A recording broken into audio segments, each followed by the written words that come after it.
사람들이 대통령께서 우리 편이다 이렇게 생각할 상황이 되어 있습니까? 그러니까 이 소위 그 피아 식별 차원에서 피아를 가르는 문제에 관해서 대통령께서 좀 여러 가지 고민을 좀 해주셔야 되겠습니다. 적어도 이 1150만 가운데 많은 분들이 지금 실망해가지고 오히려 이 촛불 시위에 가서 어정거리는 사람들이 있는 상황입니다. 그러니까 이 사람들이 대통령은 우리 편이다 하는 걸 좀 느낄 수 있도록 대통령께서 좀 여러 가지 좀 고민을 좀 해주십시오. 그런 말씀을 드리겠습니다. 근데 아무튼 뭐 이런저런 좀 더 말씀드릴 게 있지만은 그것은 그만두겠습니다. 그러고 나서 대통령께서 그 뒤에 북한에 대한 자세라든가 이런 국내 상황에 대처하는 자세에 많은 변화가 저는 느껴졌어요. 그 느껴진 것 가운데 중요한 점이 그런 게 있습니다.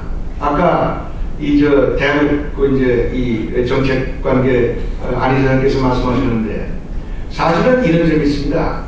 이 대통령께서 작년 2월 25일 날 출범했지만 이 정권 출범이자 그 이전부터 이 대통령 자신의 대북 자세는 기본적으로는 잘못된 게 없다라는 생각을 저는 가지고 있습니다. 왜 그러냐면 이렇습니다. 이 대통령이 대통령으로서의 직무를 수행하기 시작하는 시점에서 우리 대통령은 사실은 샌드위치의 입장이었습니다. 대북 정책에 관한. 왜냐하면 지금 대북 정책에서 가장 문제가 되는 사안들이 세 가지가 있습니다. 하나는 핵 문제입니다. 또 하나는 6.15 선언 문제입니다. 또 하나는 6.15 선언과 6.15 선언에 입각해서 노무현 대통령이 김정일과 만들어낸 14정상선언이라는 것이 있고 그 14정상선언을 총론으로 해서 강론으로 만들어낸 총미회담 합의서가 있습니다. 이 합의서에는 몇 가지 문제가 있습니다만 기본적으로는 가장 큰 문제는 이 14선언과 11, 16선언에서 6.15 선언을 그대로 재확인해서 가져가기 위해서 합의한 사람들이 있습니다. 그 다음에 우리가 상상할 수 없을 정도로 방대한 대북 퍼주기, 경협 약속이 있습니다.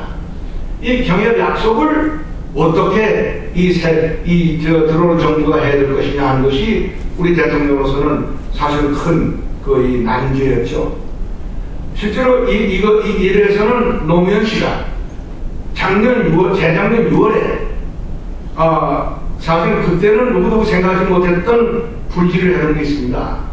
한겨레신문 장관 기념 회견하면서 갑자기 뜬금없이 뭐라고 했냐면은 앞으로 대북 정책과 관련해서 자기가 이런 문제가 전인자가 발행한 보험은 후임자가 반드시 결제해야 된다. 그런 얘기를 한 적이 있어요. 그때는 많은 사람들이 이게 무슨 뜻인가 아주 어안이 좀 번거했습니다. 그러나 그것이 결국 14정상선언과 11, 16선언 합의서로 그 내용이 나중에 드러난 거죠. 그러니까 이미 그때부터 이 물밑으로 남북간에 좀 접촉이 있었고 노무현 씨는 14선언과 11, 16 합의서에 담은 그 내용들을 북한한테 주기로 마음을 굳히고 있으면서 거기에 대한 일종의 사전 작업으로 정지로 이 한겨레신문 때 그 얘기를 한 거죠. 자, 그러니까 그것을 합의하고 나서 14선언과 11, 16 합의서에 담겨진 내용을 기정사실로 붙이기 위해서 안간힘을 썼습니다. 작년 10월 4일은 대통령 선거까지 투표일까지 2달 앞둔 시점이었고 11월 16일 총리회담은 이미 대통령 선거가 진행 중인 기간이었습니다.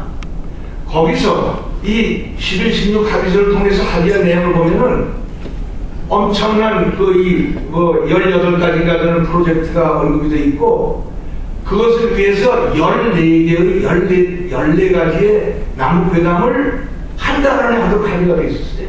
그걸 다 했습니다. 14가지의 회담을. 그러니까 그걸 해가지고 아주 기성사실로 붙여서 후임자한테 남겨주려고 했죠. 저는 그때 돌이켜보면은 노무현 씨는 이미 이명박 후보의 승리를 예측하고 있었어요. 그래서 이명박 당선자의 코를 꿰려고 그런 상황을 좀 만들어놨죠. 그것이 새로 이제 취임하는 이명박 대통령께 넘어왔습니다. 넘어오게 됐습니다. 자, 그래서 핵 문제, 그 다음에 6.15 선언 문제, 그 다음에 퍼주기 경제협력 합의사항을 어떻게 해야 되느냐, 이걸 가지고 좌파 세력과 북한에서는 무조건 핵 문제는 민족 공조로 나아가는 걸 요구하는 것이고, 그 다음에 6.15 선언은 무조건 이행하는 것이고, 또 14선언과 16선언도 무조건 이행하라는 주장을 하고 있죠. 근데 대통령께서 거기에 대해서 세 차례 이제 거기에 대한 그 입장을 가진 게 있습니다. 첫째로는 아직 한나라당 경선 후보 시절에 2008년 6월에 저거죠. 비핵 개방 삼천이라는 것을 일종의 공약으로 내죠. 비핵 개방 삼천은 소위 북한이 핵을 버리고 그 다음에 개방을 받아들이면은 그 다음에 북한 주민들의 퍼캐피탈을 3,000달러로 만드는 데 필요한 우리식 마셜 플랜을 제공하겠다, 뭐 이런 내용입니다. 거기서 비핵과 개방이 3,000과 어떤 관계가 있느냐 하는 데 대해서는 대통령께서 후보 시절에 명백히 이거는 전제 조건이다 하는 것을 차차히 분명했어요. 그거 가지고 논란이 많았습니다. 왜 논란이 많았냐면은 그 경선 기간 중에 정영근 의원인가 해가지고 소위 한나라당의 신대국 정책이라는 걸 내놔가지고 이 핵 문제에 관한 관해서 과거의 노무현 시대의 것을 그대로 답습하는 그런 내용으로 한나라당의 정책을 바꾸는 그런 걸 내가지고 아주 사회가 시끄러웠죠. 우리가 모두 그때 관심을 가지고 거기에 대해서 의견을 제시하고 했던 일입니다. 그래서 그 문제를 가지고 논란이 벌어지니까 와중에서 이명박 후보께서 몇 차례 거기에 대한 입장을 밝힌 게 있습니다. 가장 공식적인 입장을 밝힌 게 2008년 11월에 그 선거 아주 문턱에서 재향군인에 가서 연설하신 적이 있어요. 거기서 그런 질문이 나왔지만은 대통령께서 비핵 개방은 조건이다 이렇게 말씀하셨죠. 그래서 핵 문제가 해결돼야 다른 걸로 넘어갈 수 있다는 입장을 정리를 했습니다. 그 다음에 이제 이 합의 이제 북한에 약속한 그 반만한 경제협력 약속에 대해서는 당선자 입장에서 취임을 한 달 못 남겨둔 작년 2월 1일 날 동아일보하고 아사히신문하고 월스트리트저널 3개 신문하고 공동회견하면서 대북 경협 4원칙이라는 것을 말씀하죠. 그래서 뭐냐면 과거 정권이 합의한 것을 그대로 띄어받지 않겠다, 재검토하겠다. 그래서 4개 원칙, 핵 문제, 그 다음에 타당성, 재정 부담 능력, 국민 합의, 이 네 가지 가지고 재검토를 해서 지금 할 수 있는 걸 하겠다. 그래서 지금 못하고 다음에 할 것은 다음에 하겠다. 아예 안 되겠는 것은 안 하겠다.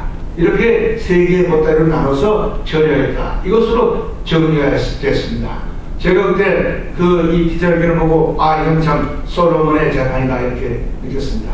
공을 완전히 처리했죠. 그 다음에 이제 6.15 선언 문제입니다. 6.15 선언 문제는 이명박 대통령께서는 후보 시절부터 6.15 선언에 대해서 한 번도 입에 담은 적이 없습니다. 그리고 그 후보 시절에 이 대통령께서 말씀하시는 것은 항상 1992년에 남북 기본합의서였어요. 이걸 가지고 회담을 해야 된다. 대화를 해야 된다. 그러나 대통령이 된 시점에서는 6.15 선언을 무조건 이행하라는 이 북쪽과 좌파 세력의 입장과 다른 저를 포함해서 많은 분들이 6.15 선언은 당연히 무효니까 폐기해야 된다. 이런 주장 사이에 샌드위치가 돼 있었죠.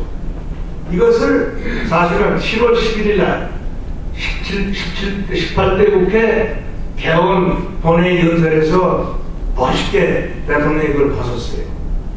그날 사실은 대통령이 이 연설한 날 금강산 사건이 났습니다.